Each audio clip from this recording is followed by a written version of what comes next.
Our next speaker is Skirmantas. I know Skirmantas from a little tiny screen, seeing him. I had no idea he was so tall when I met him. And he actually missed a few of our meetings because he was out climbing a mountain in South America. So I think if he can climb mountains in South America, he can do the hemp industry in Alberta. Skirmantas, they originally started their business in Lithuania, where his home base is, and he was instrumental in getting the laws changed and hemp approved in the country. And then he grew a food processing manufacturing business to become the largest hemp manufacturer of food in Europe. And then they started working in Canada. And we're happy to say that he has moved to Vancouver and looking at different provinces to set up his next food processing manufacturing business. We're hoping Alberta.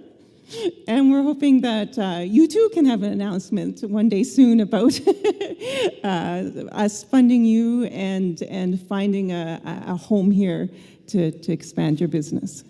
Skirmantas?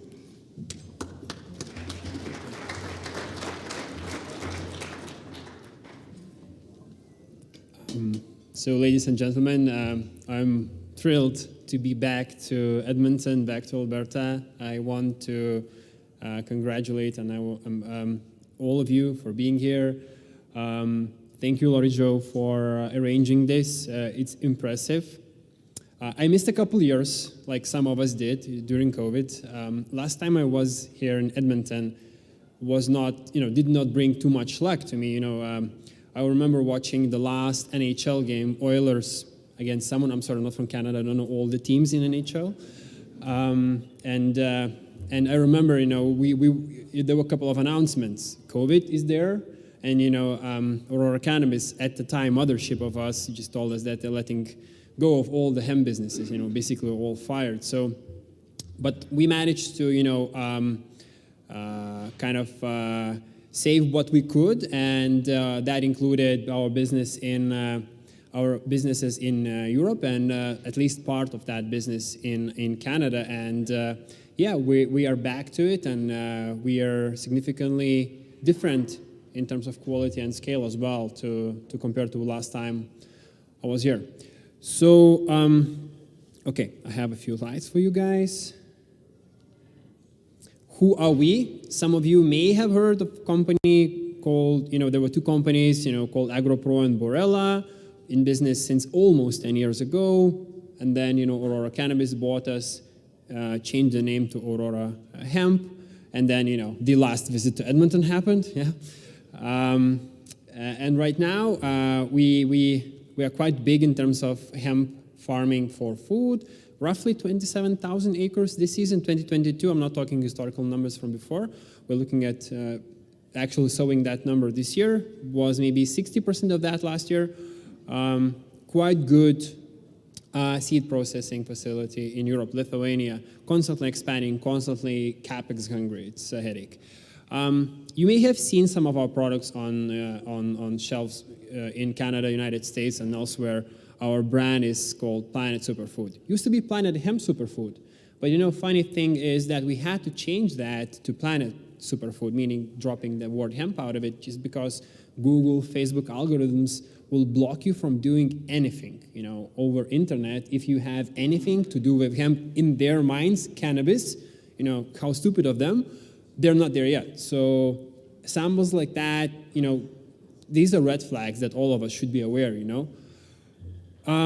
Also, we are very proud to be, just a portion of Kirkland Signature hulled hemp seed manufacturer. We have two divisions. Manitoba has significantly more, but we're there, catching up. Beware. Where are we going? Just like almost everyone else, of course, we are more than aware of, the end of the world coming. After, Putin is beaten. We are on our way to get to certified carbon neutral first, and then negative, of course, and hemp, of course, will play a major role in it. We're not in fiber business, though, at least yet. It's just that last time we tried to scale too wide, we got too thin, and that was about us doing both food and CBD, because that's why Aurora Cannabis bought us. We couldn't manage. Maybe I was too weak of a CEO. I couldn't manage that. We almost went under. So this time we're gonna stick with food, at least for some time, I believe. That is the trajectory I see right now. That may change when we have more muscle, or maybe an investor or something. Where are we going is, like Lorijo rightfully said, due to numerous reasons, war in Europe, quite big demand for our product in North America. By the way, we're doing quite well in Mexico as well, so kudos to Chris here. Our clients are asking for safer supply chains. That is a fair point to ask from them, and we see ourselves having a localized production in North America, likely Alberta. They are trying really hard and doing an amazing job in getting us there here, dragging me on stage, and where I do not feel comfortable. English is not my first language, but you can see the fruits of the labor here happening, right? They're kind of making me promise things and then kind of hold me accountable for the word. I can see that, Lorija. You're smart.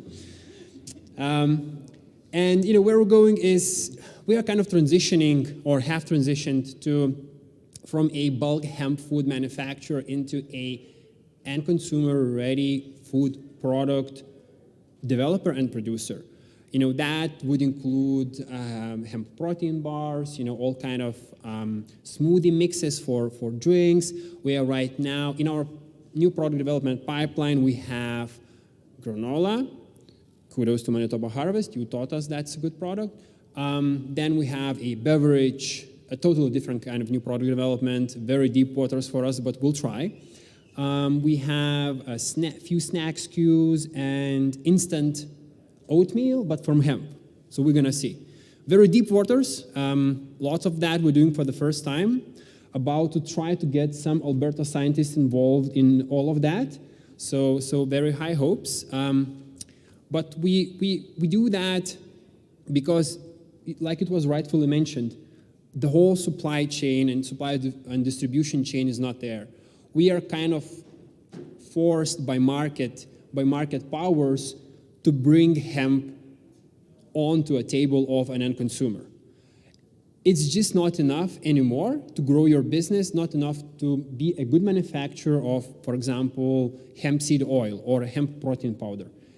That is enough up to a certain target of EBITDA that you want to generate, but if you want to grow, there is no more space. You need more depth.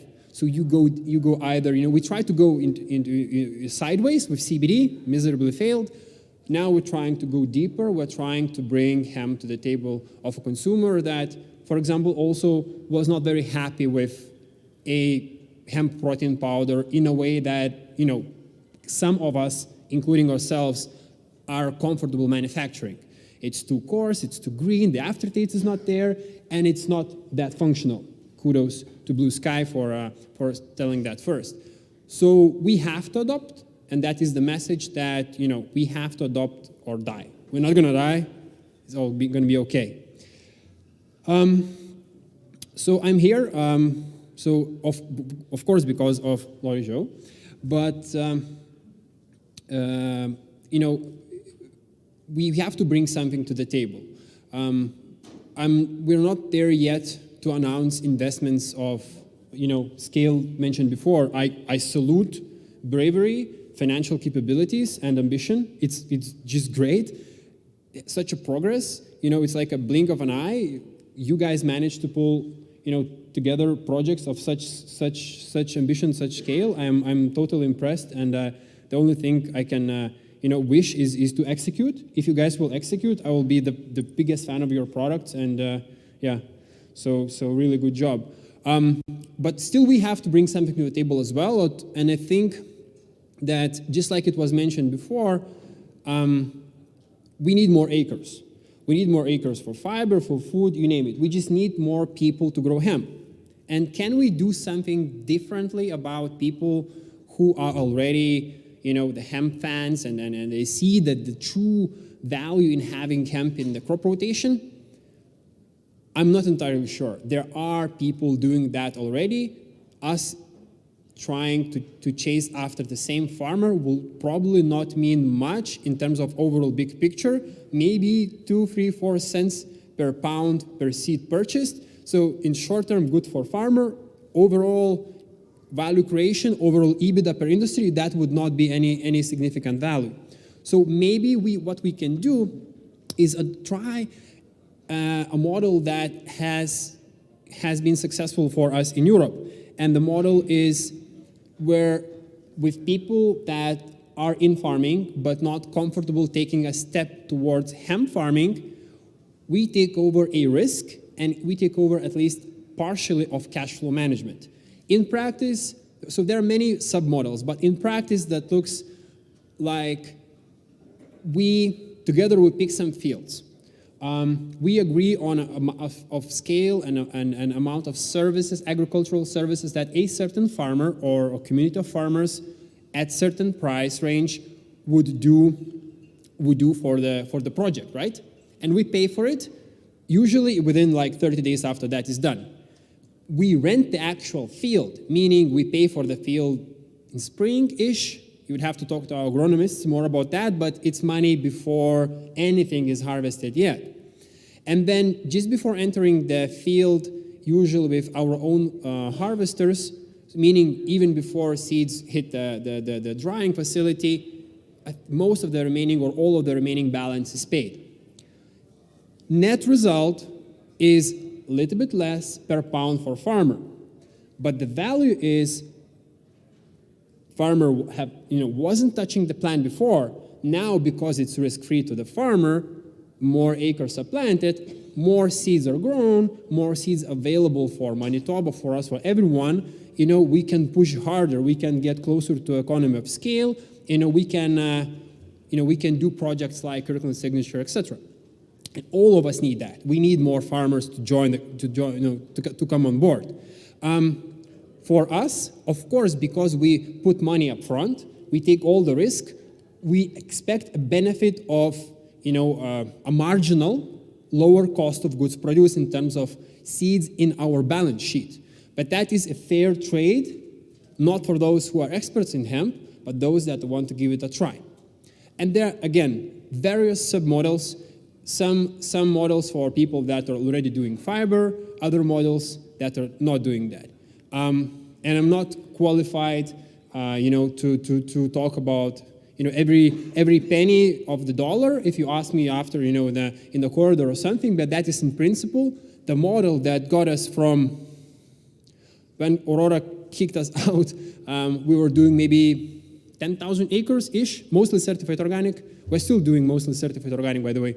Now we are doing 27,000 acres-ish. So, and maybe 70–80% of what we do in Europe is this particular model. It worked in Europe great. Would it work in Canada? Time will tell, but we are ready to give it a shot. Hopefully one non-irrigated project this year and one irrigated project. Hopefully certified organic. It's all about organic disease, right? No news from that one. And that is all that I wanted to say, except for, glory to Ukraine.